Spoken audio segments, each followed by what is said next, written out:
y procedo a compartirles escritorio para proyectar entonces la actividad que vamos a desarrollar. Bien. Entendido. Gracias. Pues hoy vamos inicialmente a conversar.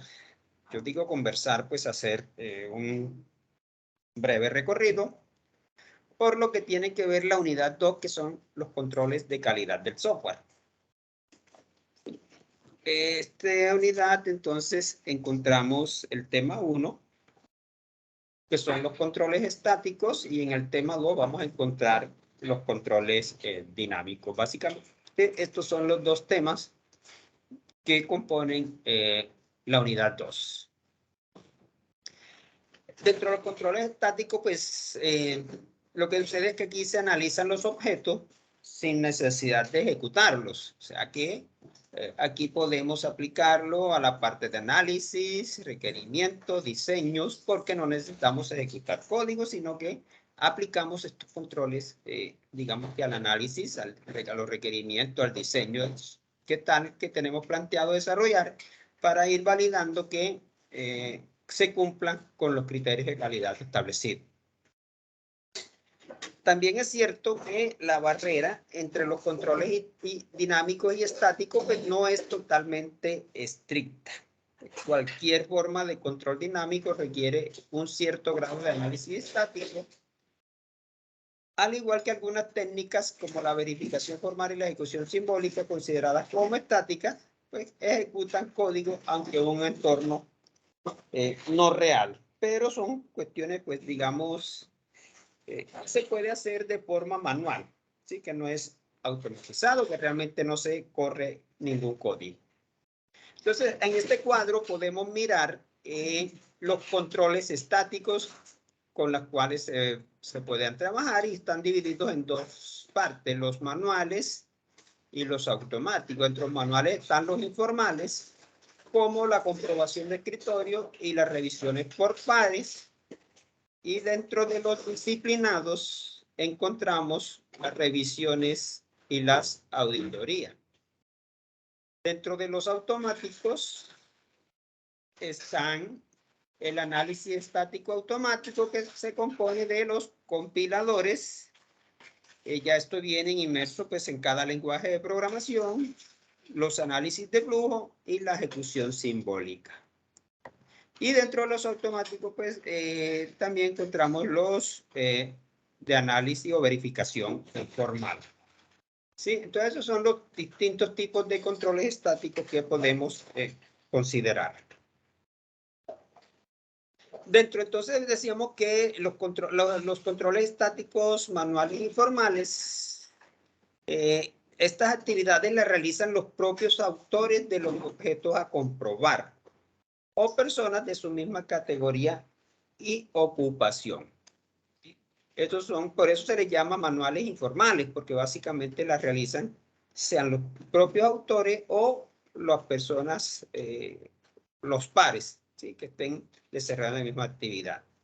Dentro de la comprobación de escritorios, pues consiste en examinar a mano e individualmente el objeto que se acaba de desarrollar. Y cuando yo digo acabo de desarrollar, no me refiero a que es código. Como les decía, puede ser que se hizo el análisis de requerimientos, se determinaron cuáles son los requisitos que debe tener el software, qué es lo que el cliente necesita. A partir de ahí, pues se hace una lista de requerimientos y a eso se le puede aplicar entonces una comprobación de escritorio. El método más tradicional para analizar un programa se debe, pues es considerado como el método más tradicional, ¿sí? Ahora se debe aplicar, fíjense, a los requisitos, a las especificaciones de diseño y código según se va desarrollando. Esto es continuo, ¿sí? A lo largo, pues, de todo el desarrollo del proyecto. Se debe ser cuidadoso y concienzudo para que sea efectivo. ¿Por qué? Porque como lo desarrollan los mismos autores del objeto o sus pares, entonces se tiene que ser muy objetivo, muy concienzudo para que realmente surta efecto. Es más efectivo si se hace intercambiando el objeto a examinar con otros compañeros, ¿sí? Entonces eso es una buena práctica. Básicamente eso es la comprobación de escritorio. Entonces recordemos que se aplica entonces a requisitos, especificaciones de diseño y el código. Por otro lado, las revisiones por pares o iguales consiste en la revisión del código de un programador por otros programadores. Aquí sí ya es específico para código. Se puede poner en práctica creando un panel que se encargue de revisar periódicamente muestras de código. ¿Sí? Tampoco es que se va a revisar al 100% pues un código. Lo que se hace es tomar al azar, ¿sí? Dentro de todo el conjunto de código que existe, pues tomar al azar un fragmento de un código y aplicarle entonces una revisión. ¿Para qué? Para determinar que se cumpla con los estándares establecidos, con las reglas internacionales de desarrollo de software, para que las variables sean nombradas como estipula, pues, y como lo tiene prevenido la organización, para verificar que los distintos métodos o funciones no estén sobrecargadas de funcionalidad, etcétera, etcétera. Entonces ya se pueden dar y como sabemos la estadística pues sirve para poder trasladar esa información para todo el código. Lo que uno encuentra en un fragmento de código posiblemente en un alto porcentaje lo va a seguir encontrando si sigue revisando más código. Los controles estáticos manuales disciplinados, pues las revisiones y auditorías son la evolución natural de comprobación de escritorios.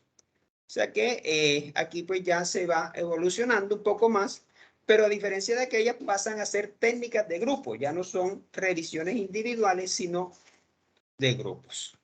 Su misión principal es conseguir que la responsabilidad del control de calidad no recaiga solo sobre el propio desarrollador, sino que ya entonces aquí hay un grupo, un conjunto de personas, un equipo que se encarga de ir desarrollándola. Dentro de esta entonces tenemos las auditorías, que consiste en realizar una investigación para determinar el grado de cumplimiento y la adecuación de los procedimientos, instrucciones, especificaciones, códigos, estándares u otros requisitos de tipo contractual establecido y aplicable. Entonces, fíjese que se puede hacer las auditorías para verificar que todo está desarrollándose de acuerdo a lo establecido previamente. Y lo que se hace en una auditoría, pues, es evidenciar que todo esté acorde a eso. Si se estableció que se va a documentar todo el desarrollo del proyecto, entonces se va y se verifica que sí exista dicha documentación. Pues eso básicamente es lo que hace una auditoría, verificar que se está cumpliendo con lo que se haya establecido para el desarrollo del proyecto. La efectividad y adecuación de la implementación realizada, y se puede considerar tres tipos de auditorías. Tenemos la de producto. El objetivo es cuantificar el grado de conformidad del producto con las características requeridas, o sea, que esté cumpliéndose con esos requisitos del cliente, con lo que se haya establecido. La otra es la auditoría del proceso. El objetivo es evaluar el proceso de desarrollo o de gestión, su completitud y efectividad, determinando dónde se puede mejorar. En el desarrollo de software se suelen realizar dos tipos de auditoría del proceso. Una es al proyecto. Su objetivo es evaluar la productividad y eficiencia del equipo que trabaja en un proyecto, así como la efectividad de los métodos y herramientas utilizadas. Entonces, eso tipo de auditoría va orientada hacia el proyecto. Y la otra es a la gestión del proyecto. Ojo, no es lo mismo auditoría de proyecto que a la gestión del proyecto. En esta segunda es evaluar la efectividad de la práctica de gestión realizada y la organización del proyecto. Sí, esto es más administrativo. ¿Sí? ¿Cómo se está gestionando el desarrollo del proyecto? Entonces se puede auditar tanto el proyecto en sí, ¿sí? Ya aquí sí vamos al desarrollo del proyecto como tal, a verificar pues que la parte de los requisitos, la parte de análisis, el diseño, y que el desarrollo del software esté acorde con lo previamente establecido, que se siguen las normas o los criterios establecidos para ello. Mientras que la gestión de proyecto es más administrativo. ¿Qué se evalúa aquí? La efectividad de las prácticas de gestión realizadas, ¿sí? es decir, cómo se está administrando el desarrollo del proyecto y la organización de este.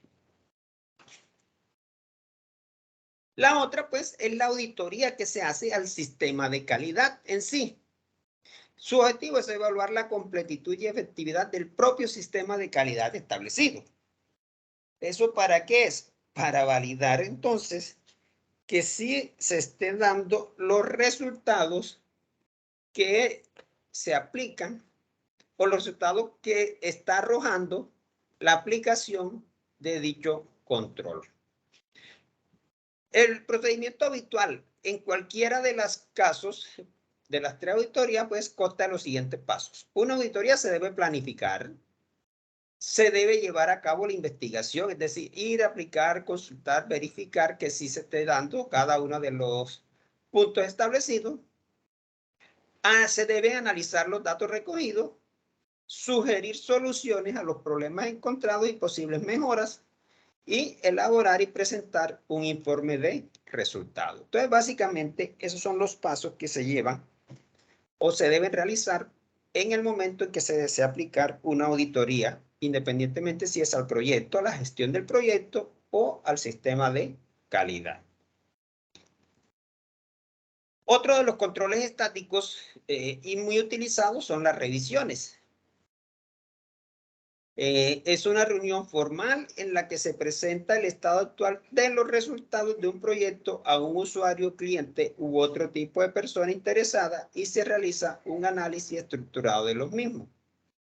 Su objetivo fundamental es ofrecer a los gestores información fiable acerca de los aspectos técnicos del proceso de desarrollo de software, de la misma forma que les llega información fiable acerca de los costos y la programación del trabajo para que esta información puedan tomar decisiones adecuadas para dirigir con éxito el proyecto. Entonces, fíjate que aquí en esta parte de la revisión es muy importante porque se está evaluando de manera integral el desarrollo del proyecto y a partir de esa información pues se puedan tomar decisiones en pro de lograr entonces conseguir un proyecto exitoso.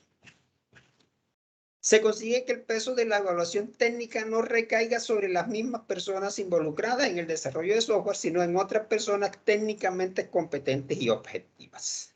Entonces, fíjense que la revisión entonces la realizan personas ajenas o que no estén involucradas, que no guarden relaciones con el desarrollo del proyecto. Entonces, normalmente son personas ajenas a este proyecto que se está o se quiere ir a evaluar. Digamos que las revisiones son el único método de control de calidad eficaz en las fases iniciales del desarrollo a la hora de identificar desviaciones con respecto a las especificaciones de calidad. Entonces, fíjense que se dice que estas revisiones son muy efectivas al inicio del proyecto, porque nos permiten entonces detectar esas desviaciones, esas fallas, esos errores que se puedan estar presentando. Básicamente redundan en una mejora directa de la calidad del objeto que se examina y provocan indirectamente una mejora de la calidad del proceso de desarrollo al facilitar la comunicación entre los miembros del equipo de desarrollo. Al mismo tiempo facilitan el control del costo y del tiempo, ¿sí?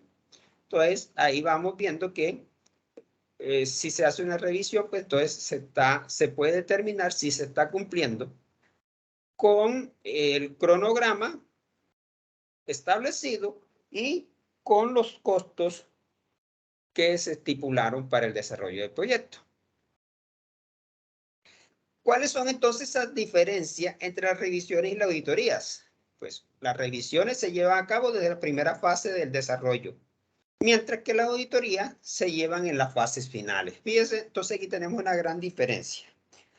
Y es que entonces las auditorías, las revisiones siempre se realizan al principio, mientras que las auditorías al final. ¿Y por qué al final? Porque las auditorías van a verificar que se haya cumplido con todos esos criterios establecidos, mientras que las revisiones lo que permiten es ir evaluando si se logra ese grado de calidad y si no, automáticamente pues se procede a especificar o a desarrollar esas mejoras que se puedan establecer. El objetivo de la revisión es detectar defectos, mientras que el objetivo de la auditoría es certificar conformidad e identificar desviaciones. Fíjese que si se detectan defectos, pues en las revisiones se pueden corregir. En las auditorías también se pueden corregir, por supuesto, pero resulta que como es al final del proyecto, ¿qué va a pasar? El costo del proyecto se va a duplicar e incluso a triplicar. Y de allí vienen los fracasos de los grandes proyectos en desarrollo de software. ¿Por qué? Porque si encontramos desviaciones, errores, inconsistencia, ya en el desarrollo del software como tal, cuando estamos haciendo las diferentes pruebas o incluso si lo ponemos en producción, ¿qué toca? Toca arrancar de cero porque toca ya mirar si desde los mismos requisitos hay fallas porque no se identificaron apropiadamente cuáles eran esas necesidades del cliente y a partir de ahí entonces toca hacer el diseño, el desarrollo y todo eso pues es muy costoso para la organización que desarrolla el producto. Otro de los tipos de revisiones son las inspecciones, en la que los participantes van leyendo el documento paso a paso, guiado por el autor de este y comprobando en cada paso el cumplimiento de los criterios de una lista de comprobación. Es decir, que aquí previamente se ha elaborado una lista de comprobación y se va a verificar que sí se esté cumpliendo con esos criterios que se establecen en la lista de comprobación. Entonces se chequea si cumple, no cumple, si cumple, no cumple, y ese sería como el objetivo de unas inspecciones. Lo otro son los workshops o visitas guiadas, en las que se demuestra la funcionalidad del objetivo revisado mediante la simulación de su funcionamiento con casos de pruebas y ejemplos. Entonces, fíjense que aquí se hace una ejecución, pero simbólica, es como una prueba de escritorio, que se realiza para verificar que entonces sí se cumplan con esos criterios. Por ejemplo, se introducen al objeto los casos de prueba y se van registrando los resultados que se van desarrollando. La diferencia esencial entre inspecciones y walkthrough son las siguientes. Las visitas guiadas o walkthrough están planteados como una medida de ayuda al desarrollador, mientras que las inspecciones como una de ayuda al gestor. ¿Sí? Entonces, ahí está una gran diferencia. En los walkthroughs, el objetivo fundamental es incrementar el entendimiento, comprender mejor el objeto, mientras que en las inspecciones es detectar defectos. En las inspecciones, el proceso está guiado por la lista de comprobación. En la walkthrough está guiado por la estructura del producto revisado. Las inspecciones se planifican y procesan de una manera mucho más formal que los walkthrough o visitas guiadas. Esas serían las diferencias entonces que encontramos entre las dos. ¿Cuáles son las fases de una inspección de walkthrough? Entonces vemos que una inspección tiene planificación, la walkthrough también la tiene. La inspección tiene una orientación inicial, acá en las walkthrough no existe. Tiene una preparación individual, existen en ambas. Hay reunión de inspección, sí, hay reunión de inspección, acá hay reunión de walkthrough. Aquí se hace un seguimiento y una evaluación. En la fase de walkthrough, no. Simplemente se hace la reunión y allí pues se establecen los hallazgos. Entonces, encontramos aquí las etapas. Fíjese que dentro de la inspección hay una orientación inicial, cuyo objetivo es educar al grupo, y el walkthrough carece de esta. Hay una preparación individual que existe en las dos controles, tanto en las inspecciones como en walkthrough. Existe una reunión. En la de inspección es encontrar errores. En la de Waltrip es educación, discusión de alternativas de diseño, encontrar errores. El seguimiento, pues, es arreglar problemas dentro de la inspección y no existe en el Waltrip, al igual que la evaluación, que es asegurar que todos los problemas sean resueltos correctamente. Pues en la inspección se detecta, se hace seguimiento, los arreglos que se hayan detectado y finalmente se evalúan para determinar si se hicieron correctamente. Entonces vemos que una inspección es más formal que un walkthrough. ¿Cuáles son las revisiones o los tipos de revisiones que se puede hacer? Pues se puede hacer revisiones a la especificación de requisitos y al diseño. Entonces, la primera es muy útil para facilitar el descubrimiento de los errores introducidos en la especificación de requisitos en fases tempranas de desarrollo. El tipo de error que se puede encontrar en este aspecto son requisitos poco claros, contradictorios, erróneos o imposibles de probar. ¿Sí? Pueden haber requisitos o especificaciones incompletas. ¿Sí? Pueden haber requisitos irrelevantes para el problema que se trata de resolver. En la parte de revisión de diseño, pues su objetivo es evaluar el estado en el que se encuentra el proceso de diseño, así como descubrir errores o contradicciones entre las especificaciones, requisitos y el diseño o en las interfaces entre módulos. ¿Sí? Entonces, fíjense que en la parte de diseño ya vamos a ir evaluando una cuestión más compleja porque aquí tratamos de descubrir errores o contradicciones entre la especificación de requisitos y el diseño que se está proponiendo para las distintas interfaces entre los módulos. El otro tipo de revisión es la de código. Y este tipo de revisión pues suele tomar la forma de revisiones por pares o inspecciones. Uno de sus objetivos es determinar que el código se corresponde con el diseño detallado realizado. ¿Sí? Se basa en la lectura del código, lo que exige de los programadores un esfuerzo para hacerlo legible. Aquí, ¿qué es lo fundamental? Pues que se tengan establecidos unos criterios o unos estándares de desarrollo para que todos los programadores desarrollen bajo esos criterios. ¿Con qué propósito? Para que haya uniformidad en el desarrollo de software. Entonces, es muy importante que la organización de desarrollo o la empresa que está encargada de desarrollar, pues, establezca esos criterios de desarrollo para que todos los programadores lo sigan y se pueda tener un código más estandarizado y fácil de leer. Y por supuesto, la documentación es muy importante en estos aspectos.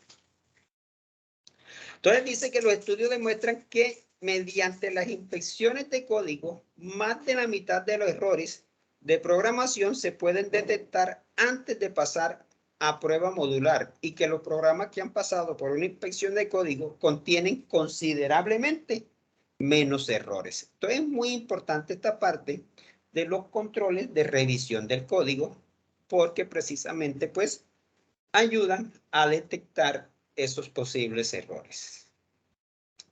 El otro tipo de revisiones son las de las pruebas y se pueden efectuar dos tipos de revisiones de pruebas y encontramos la revisión del diseño de prueba y la inspección de la prueba como tal. El objetivo de una revisión de diseño de prueba es comprobar que el diseño realizado está de acuerdo con los objetivos que se persiguen.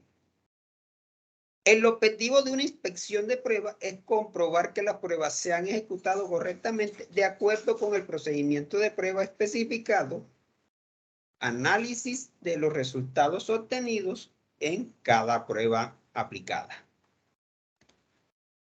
Bien. Entonces, ahí terminamos con los controles estáticos. Y pasaríamos a mirar el tema 2, que son los controles automáticos. estáticos automáticos, perdón. Estábamos en los estáticos manuales y pasamos a los estáticos automáticos. Entonces, la mayor parte de análisis estático automático del código la realizan los compiladores, que pueden detectar errores léxicos, sintácticos y semánticos. Cuando hablamos de errores léxicos, pues el léxico es el conjunto de palabras que constituye una lengua. En este caso hablamos del conjunto de palabras que constituyen un lenguaje de programación. Entonces, cuando utilizamos uno de estos términos mal, eso se determina como un error léxico, es decir, lo que nosotros consideramos un error de sintaxis, porque estamos escribiendo de forma incorrecta el término. Pues, digamos que voy a escribir la palabra class y la palabra class pues se escribe con C mayúscula, por ejemplo, y tiene doble S y se me olvidó escribir la S, entonces allí hay un error léxico porque no estoy cumpliendo con escribir adecuadamente el término. Están los errores sintácticos y los semánticos, pues los sintácticos, la sintaxis pues, tiene que ver en la forma cómo se combinan los distintos léxicos que conforman un lenguaje de programación. Entonces, para los lenguajes que exigen, por ejemplo, que cada línea termina en un punto y coma, al no colocar ese punto y coma, pues se convierte en un error de sintaxis porque no estoy cumpliendo con esos parámetros. Y la semántica, pues los errores semánticos tratan entonces aquí más de evaluar, por ejemplo, que el resultado de una operación que se le asigna a una variable sea compatible con su tipo. Muchas veces vemos que nos generan errores, dice que tipos de datos incorrectos. Eso es un error semántico porque tratamos de asignarle a una variable un dato que no es compatible con el tipo de dado asignado a dicha variable.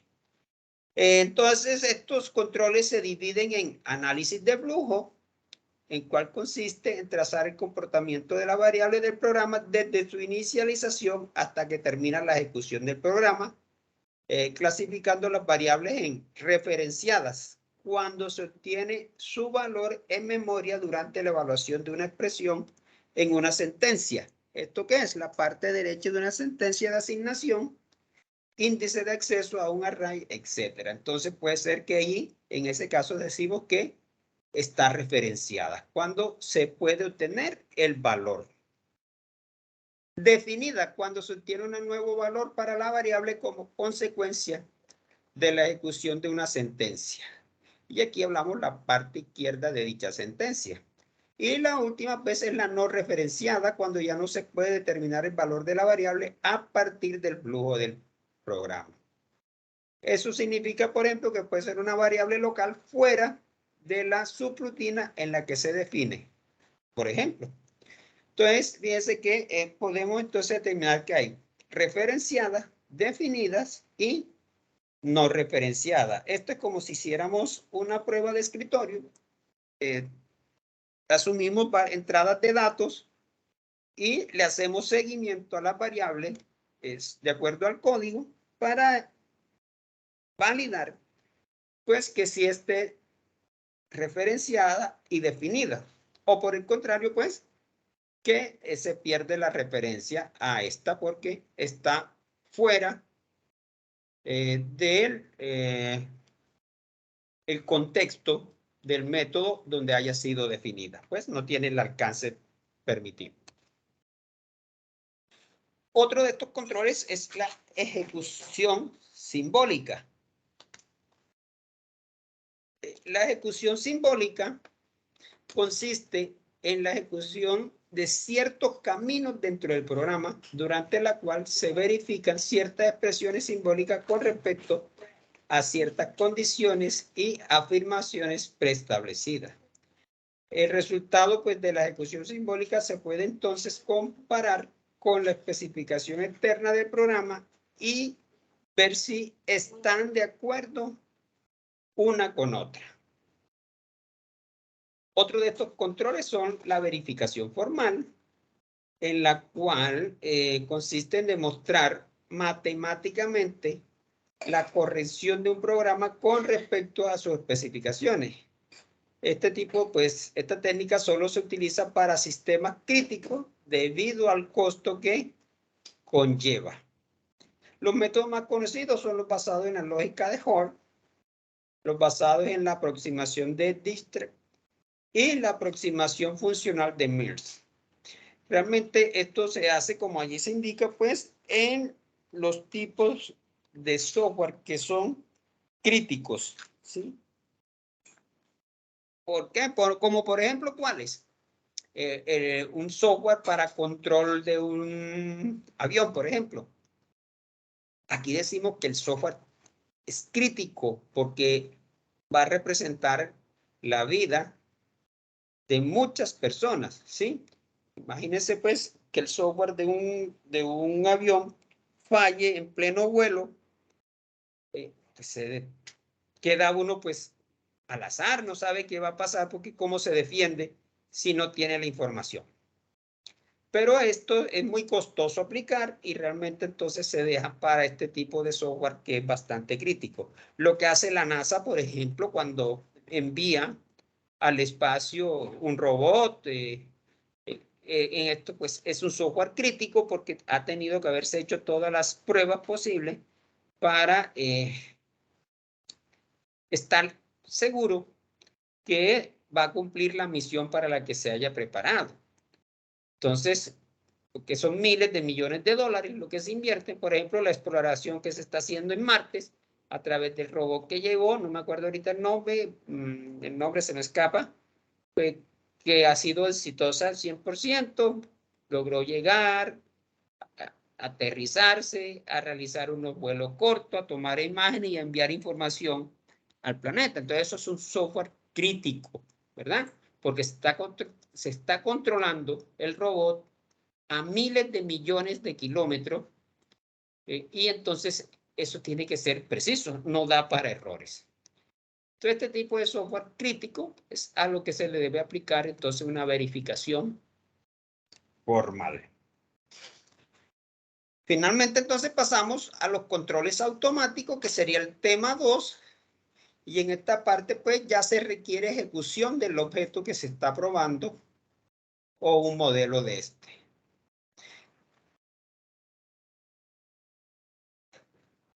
¿Qué sucede entonces con esto? Pues que a la fecha pues no hay desarrollado una teoría que sea universalmente aceptada acerca de la prueba de software. Lo único que hay que son conjuntos de aproximaciones metodológicas que facilitan y hacen más eficiente el proceso de prueba. O sea que son las conocidas buenas prácticas. Y entonces se llama prueba del software al proceso en el que se ejecuta un sistema con el objetivo de detectar fallos. Eso básicamente es la definición de lo que es prueba de software.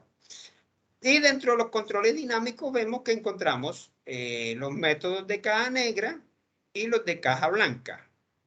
Entonces, dentro de los métodos de caja negra tenemos el método de clase de equivalencia, el análisis de valores de frontera, grafo causa-efecto, la definición de errores, entre otros, mientras que los de la caja blanca se dividen en métricas de cobertura y métricas de complejidad, y encontramos que dentro de la cobertura están las de sentencia, las de segmento, las de decisiones, de ramificación, los condicionales, las combinaciones, combinación de condiciones, perdón, y de caminos. Mientras que en la métrica de complejidad encontramos la ciclomática, la esencial y la real. Entonces son los tipos de controles dinámicos que podemos encontrar. Normalmente se llama entonces depuración al proceso en el que se localiza un defecto que es la causa de un fallo, se determina la forma de corregirlo, se evalúa el efecto de la corrección y se lleva a cabo. Por lo general, después del proceso de depuración será necesario repetir el proceso de prueba para garantizar que el defecto quedó efectivamente corregido y que no se introdujeron nuevos defectos a partir de la corrección de este. Es muy frecuente que cuando se hace una corrección eso tenga un impacto negativo en el resto del software. Porque a veces, como no está bien estructurado, ese cambio que se pueda llevar a cabo puede afectar a la estructura, entonces, siguiente del código. Entonces hay que repetir la prueba para tener la certeza que esa corrección pues no tuvo algún impacto negativo en el resto del código. En un proyecto grande, las pruebas se pueden llevar hasta un 50 o un 60% del esfuerzo dedicado al proyecto, ¿sí? Entonces, fíjese que aplicar pruebas realmente es muy costoso.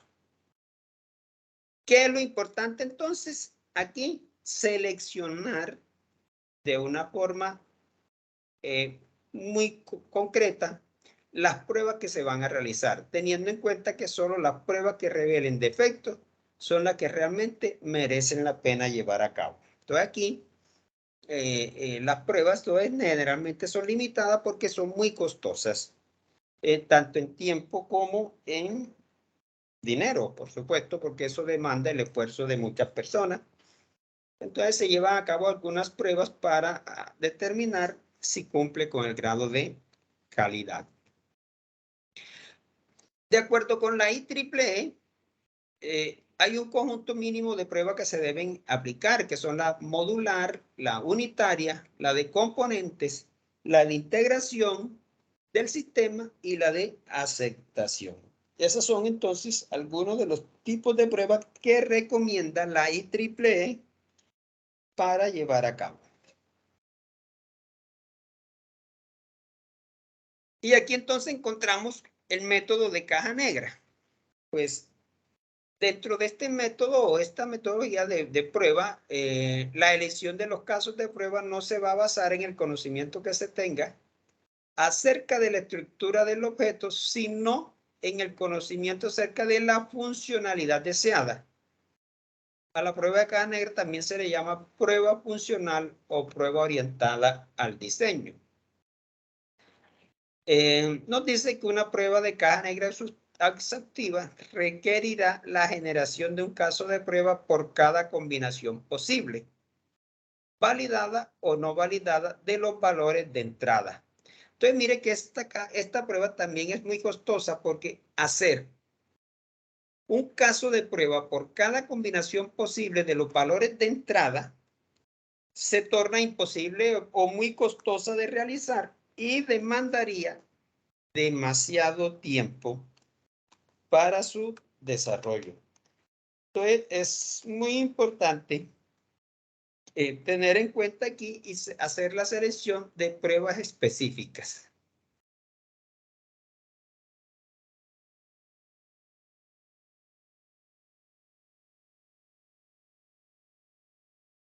Aquí encontramos entonces métodos de clase de equivalencia, análisis de valores de frontera o valores límite, grafo, causa, efecto y tablas de decisión, y la adivinación de errores, como algunos de los pruebas de caja negra que se pueden aplicar.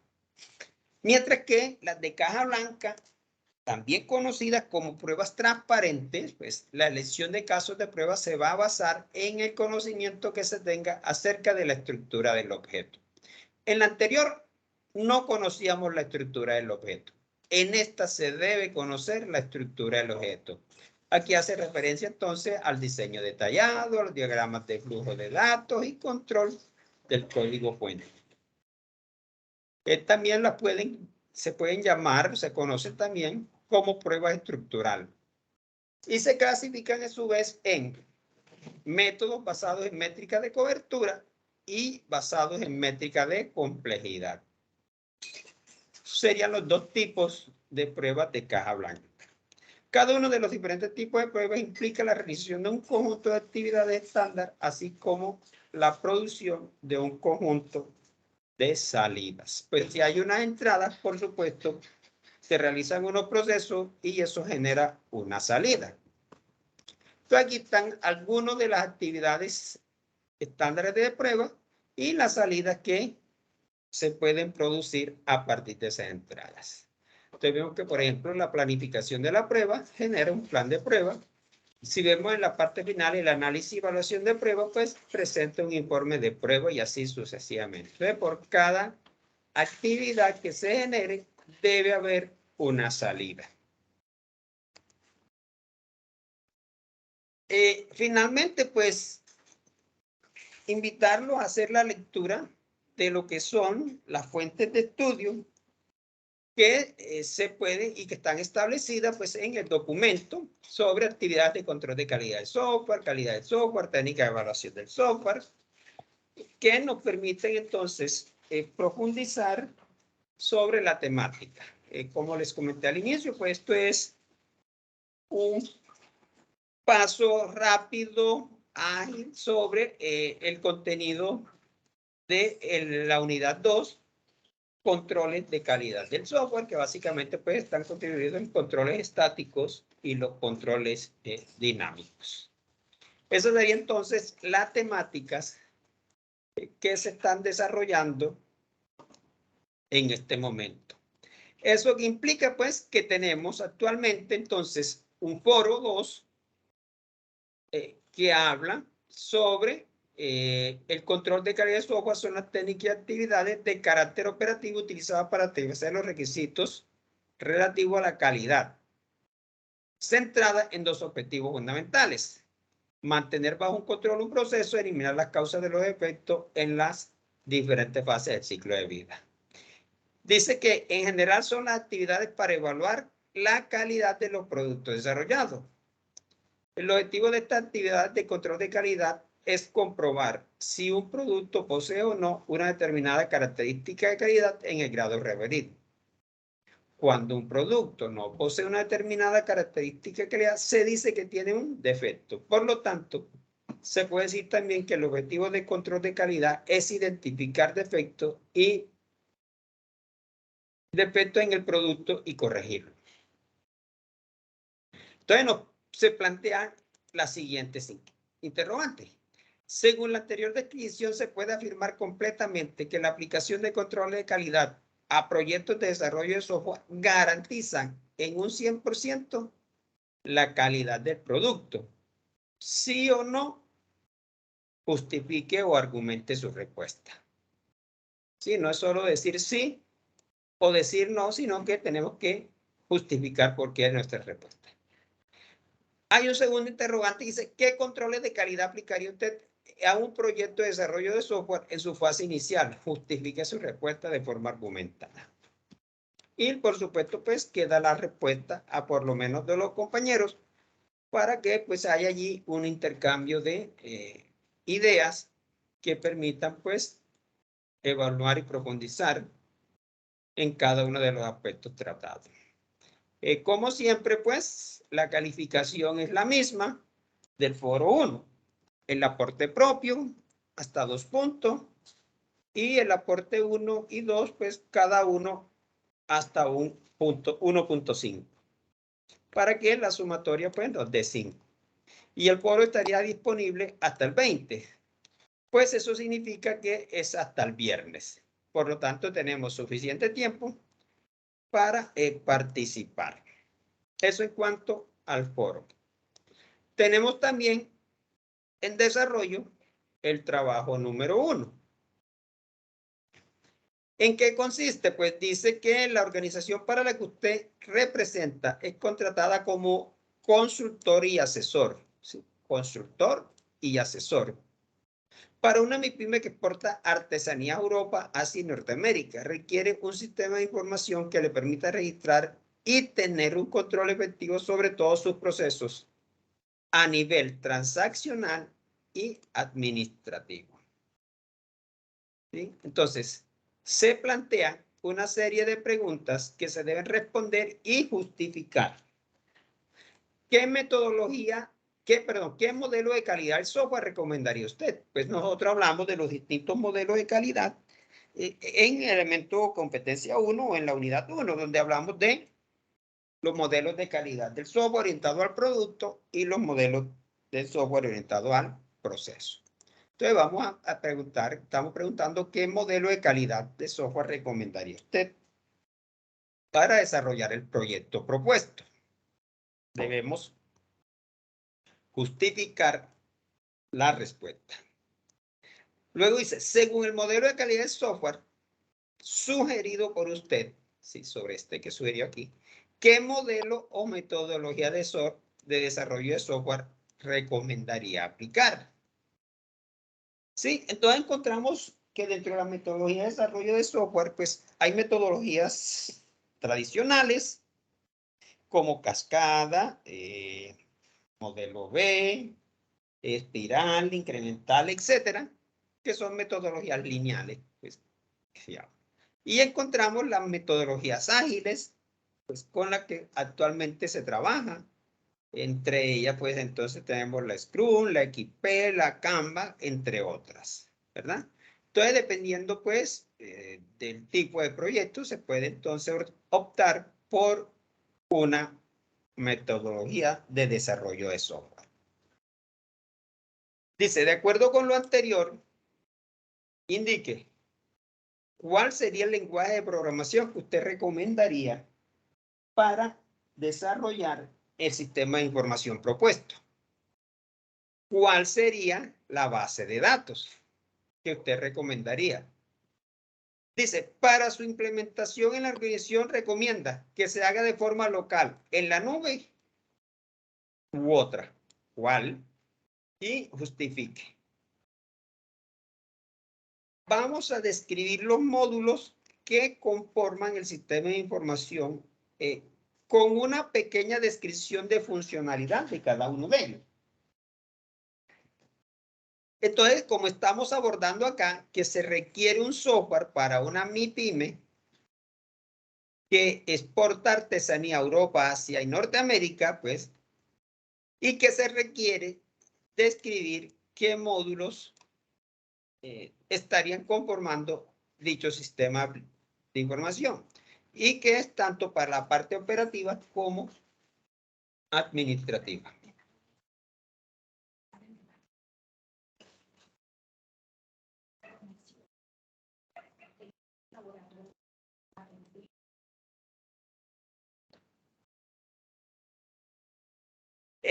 La siguiente es, indique el valor o costo del sistema de información propuesto y el tiempo total en meses para desarrollar la aplicación. ¿Sí? Adiciona un cronograma en el cual se indique el módulo a desarrollar y el tiempo estimado para su desarrollo en meses o semanas. ¿Sí? Entonces tenemos que indicar aquí el costo y un cronograma de actividades.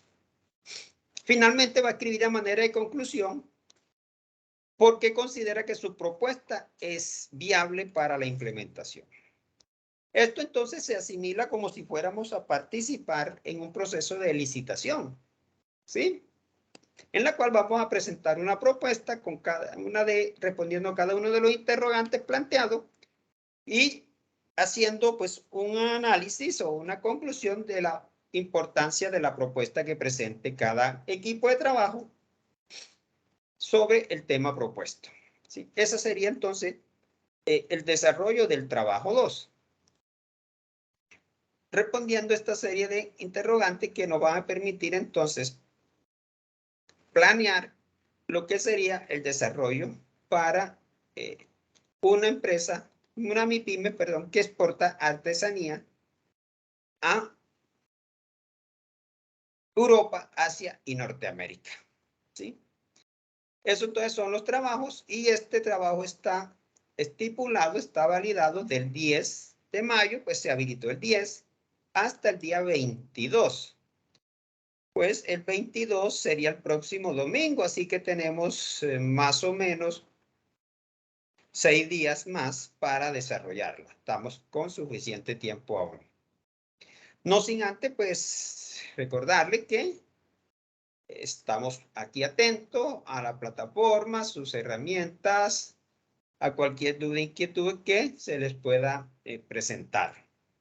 Para que continuemos entonces en el desarrollo del módulo. Eso implica entonces que nos estaremos viendo el siguiente encuentro sincrónico de acuerdo a lo estipulado, pues hoy es 16 y el siguiente encuentro lo tenemos para el próximo lunes 30 de mayo nuevamente a la misma hora. Es decir, que nos estaríamos viendo aquí en 15 días nuevamente para conversar sobre la unidad 3, que trata de la gestión de calidad, y la garantía de calidad del software. Sí, estaríamos conversando sobre esa temática. Bien. Bueno, en conclusiones, pues en términos generales, esta era la idea, compartir hoy un poco, conversar con ustedes pues sobre el contenido pues tanto de la unidad 2, controles de calidad del software, como de las dos actividades en desarrollo, foro 2, trabajo 1. No, pues, no sé si tienen pues finalmente alguna inquietud que plantear para conversar allí. Entonces pueden abrir sus micrófonos y plantear cualquier inquietud que tengan.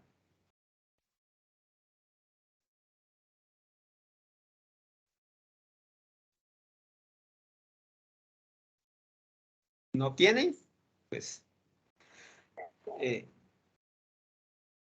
Piedad, hola. No, profe, o sea, es que usted explica claro qué es lo que hay que hacer. Otro cuento es que lo podamos hacer. Hombre, por supuesto que sí lo puedes hacer, Piedad, claro que sí. Pues es que miren, eso es la vida real, profesional, pues va a ser así. Van a tener que participar en licitaciones, entonces es muy importante ir planeando, aprender cómo presentar un tipo de propuesta para que sea evaluada y seleccionada entre muchas propuestas, ¿verdad? Entonces es la realidad, tenemos que como ingenieros, futuros ingenieros informáticos, entonces tener la capacidad de poder dimensionar el desarrollo de un sistema de información para poder presentar una propuesta. Aquí hablamos de controles de calidad, aquí hablamos de metodologías de desarrollo, lenguaje de programación, bases de datos. Entonces, mire que tenemos que plantear un cronograma de actividad. ¿Cómo lo vamos a implementar? ¿Cuál es la ventaja o desventaja de implementarlo localmente o hacerlo en la nube o quizás de forma híbrida, parte local, parte en la nube? No sé. Entonces, eso lo tenemos que analizar y plantear. Y ese es el trabajo que tenemos como futuros ingenieros informáticos, porque tenemos que trabajar de pronto como ese asesor que requiere la organización en sus proyectos y tener la capacidad de poderle definir qué es lo más apropiado para la empresa de acuerdo con las características de esa. Evaluar qué conlleva tener la información en la nube, cuáles son las ventajas y desventajas y cuáles son las ventajas y desventajas de tenerla local, pero qué implica cada una de estas. Entonces, con eso, pues, sopesar y poder tomar una decisión de la forma de implementar. Entonces, sí, tenemos un reto bastante interesante profesionalmente hablando y tenemos que tener la capacidad para poder realizar este tipo de análisis y tomar una decisión para recomendarle a la organización, porque esto es trabajo del ingeniero. El ingeniero no solo, pues, esa persona que se dedica a diseñar y a desarrollar software, no, también la parte administrativa y gestión de un sistema de información es muy importante. Para aquellos que no les gusta el desarrollo de software, pues puede ser la parte administrativa o de gestión de un proyecto, pues, por la que se puedan inclinar y es tan importante como el mismo desarrollo de software. No sé si alguna otra inquietud final.